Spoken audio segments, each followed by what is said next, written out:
Knowledge gives you power, और वो power आप ही के काम आएगी। आप जो सीख रहे हैं, आपको उस सीखने के प्रोसेस की ऑनरशिप लेनी चाहिए। Chat GPT actually chat GPT नहीं, वो एक लार्ज लैंग्वेज मॉडल है। आपको मैथ इसलिए पढ़ना है कि ये मैथ आपको बताता है कि इस जगह मेरी पूरी जिंदगी में ये पार्ट प्ले कर रहा है। देखिए, एआई का एक बॉडी लेवल जो एक्सपीरियंस है वो ये है कि आपके इर्द गिर्द जो भी एआई के टूल्स हैं, आप उन्हें कंज्यूम करते हैं। ठीक है, चैट जीपीटी यूज़ कर लिया, बाकी चीज़ें यूज़ कर ली, डिफरेंट नॉलेज कंज्यूम कर लिया और आर्टिकल पढ़ लिए, और जो उनकी सुपरफिशियल बात समझ में आई उसे ऑप्ट कर लिया।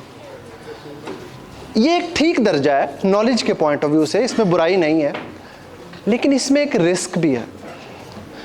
इसमें रिस्क ये है कि आप हर उस बात पे यकीन कर लेंगे जो शायद ठीक भी नहीं है, लेकिन वो आपके सामने पैकेज इस तरह की गई है, वो आपको इंस्पायर कर रही है, यार ये भी हो जाएगा, ये भी हो जाएगा, ये भी हो जाएगा। और शायद इसका एक ड्रॉबैक भी है, आपके माइंड में सडनली आएगा, यार ये तो इतनी जल्दी चीज़ें तरक्की कर जाएंगी, मैं तो इस रेस में पहले ही बाहर हूँ। So you see, it's a double edge sword.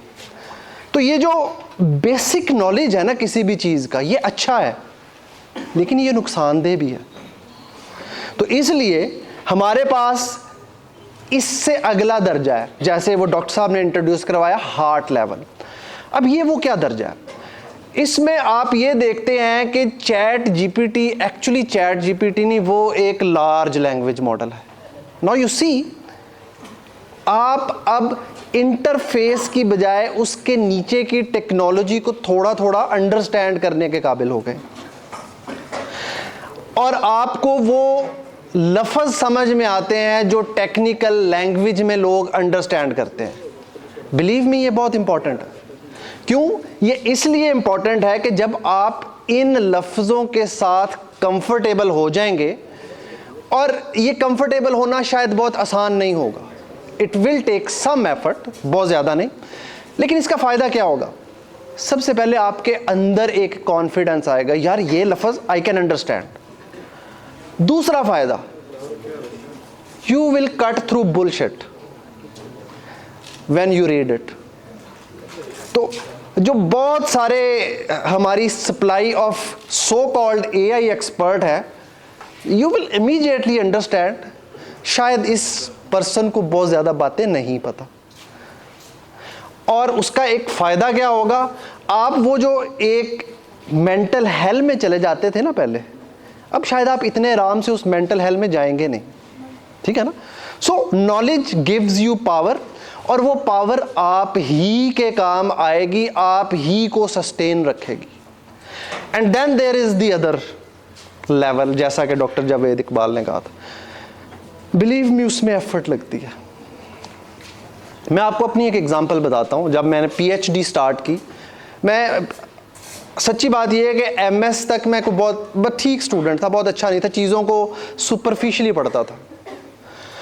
लेकिन मैंने एक सब्जेक्ट पढ़ना स्टार्ट किया, वो बहुत इंपॉर्टेंट था।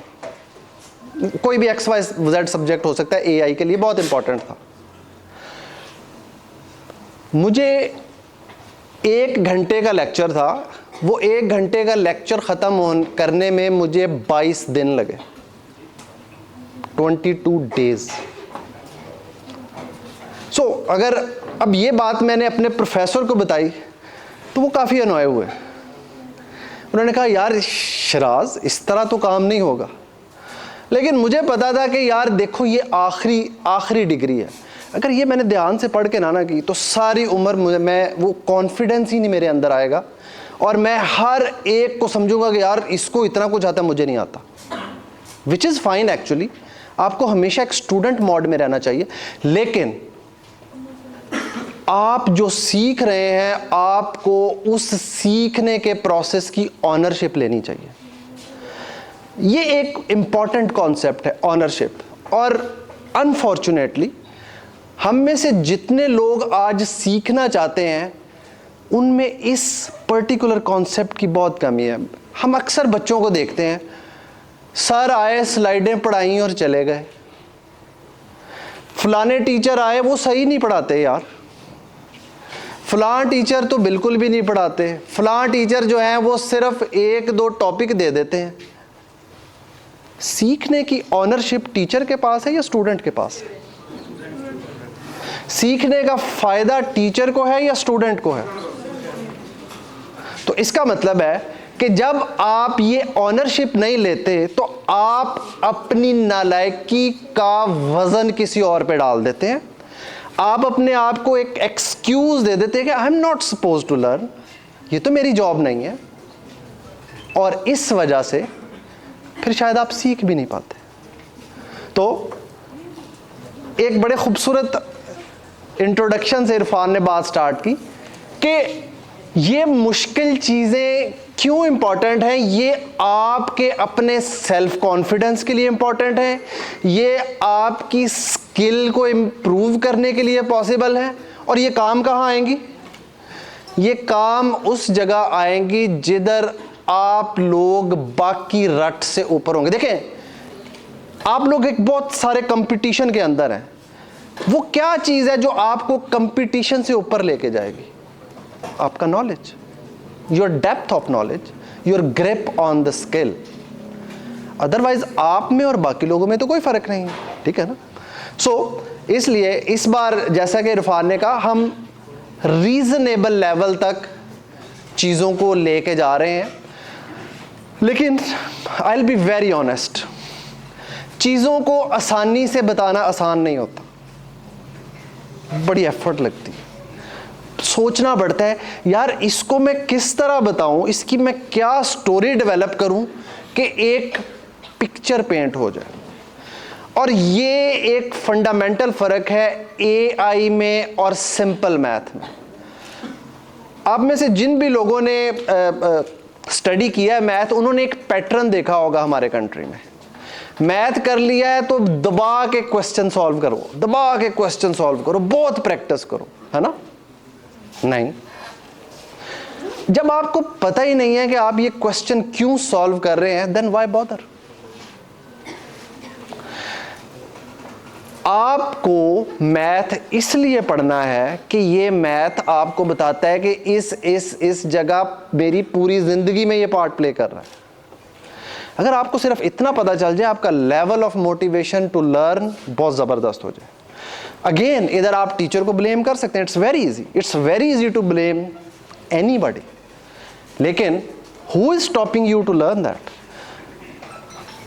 देखें, मेरी नस्ल या हमसे हमारे वाले लोग ये शिकवा कर सकते थे क्योंकि हमें कोई चीज़ सीखने के लिए उस्तादों के पीछे जाना पड़ता था, लाइब्रेरी में किताबें खंगालनी पड़ती थी, इंटरनेट इतना मैच्योर था नहीं, कीमती भी था, मोबाइल भी नहीं था पास, कंप्यूटर जो था उस वक्त एक बड़ी कीमती चीज़ होती थी। ठीक है, हमारा शिकवा बनता था, आपका नहीं बनता यार। You live in amazing age. आप में से हर एक के पास यार आपका अपना पर्सनल टीचर मौजूद है। What is stopping you to learn that? Nothing. So फर्क किधर है? फर्क सिर्फ एक स्विच फ्लिप करना है, ownership of learning. You are the owner of the process to learn, nobody else. So सिर्फ आप ये चीज अगर सीख लें तो you will do amazing things. Thank you so much.